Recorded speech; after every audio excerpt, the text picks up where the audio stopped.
Ok, gente amiga, gente querida, sou o professor Carvalho, estamos de volta falando aí sobre os logaritmos, agora na página 342 do livro do Paiva, especificamente o tópico 9.3, aonde vamos tratar os logaritmos segundo uma função. Muito bem, você encontra lá que y ou f de x são sinônimos, esse y então agora sendo igual ao log.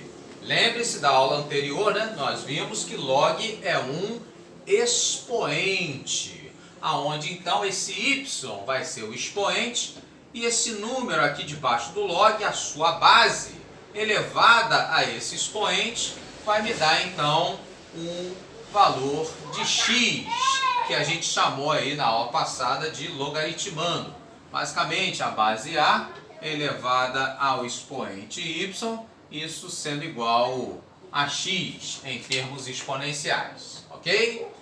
Muito bem, você vê então no livro do Paiva escrito que é uma função de domínio R mais asterisco, ou seja, reais positivos, e valor de y, no caso o nosso expoente, sendo um real qualquer. Então vamos explicar melhor essa estrutura aqui, essa situação, né? Que é exatamente o que a gente chama de condição de existência, popularmente conhecido como regras do jogo. Sim, porque se você não conhece as regras de um jogo, dificilmente você consegue jogar bem esse jogo, dificilmente você ganha o jogo. Para isso, então, é fundamental a gente conhecer as regras do jogo, principalmente para resolvermos as equações e as inequações logarítmicas que virão, ok?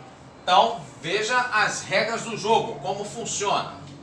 No caso, então, a base dos nossos logaritmos, assim como das exponenciais, elas têm que ser bases positivas, ok? Bom, mas aí qualquer número positivo serve? Não. No caso, além de positiva, essa base também tem que ser um valor diferente de 1. Sim, porque se a base fosse igual a 1, né?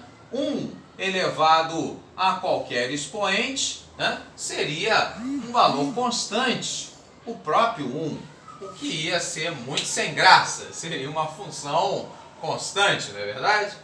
Pois muito bem, então o porquê, né, de nós colocarmos as bases tanto da exponencial quanto da logarítmica positivas.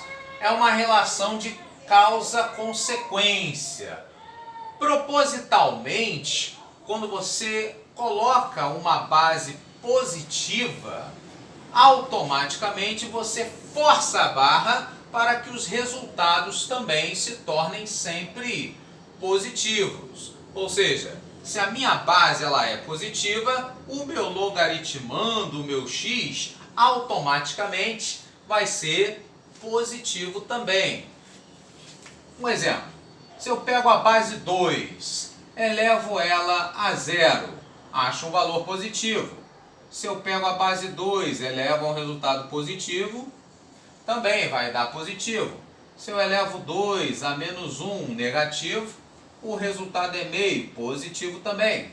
Se eu elevo 2 ao expoente meio, o resultado é raiz de 2, é positivo também. Ou seja, base sendo positiva, o resultado final será sempre o quê? Positivo. Bases positivas geram resultados positivos. Ou seja, é proposital você impor uma base positiva tanto para o exponencial quanto para o logaritmo, que aí você consegue saber o resultado previamente, ok? Muito bem, então agora com esse conhecimento de causa, agora sabendo jogar as regras do jogo, vamos então para um pequeno exemplo. Bastante comum então em questões de prova é você encontrar o domínio de uma função a ser pedido. Então, no caso de uma função logarítmica, né, se a base aqui no caso x menos 1 é desconhecida, temos que então impor aí as condições de existência. A primeira delas, que essa base não pode ser zero, que essa base não pode ser negativo, que primeiramente essa base tem que ser um valor positivo. Daí então x menos 1 tendo que ser um valor maior que zero.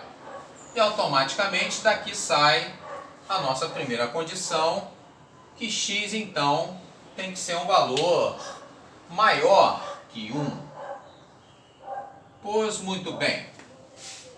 Nossa segunda condição é que essa base x menos 1 sendo desconhecida também não pode ser um positivo qualquer.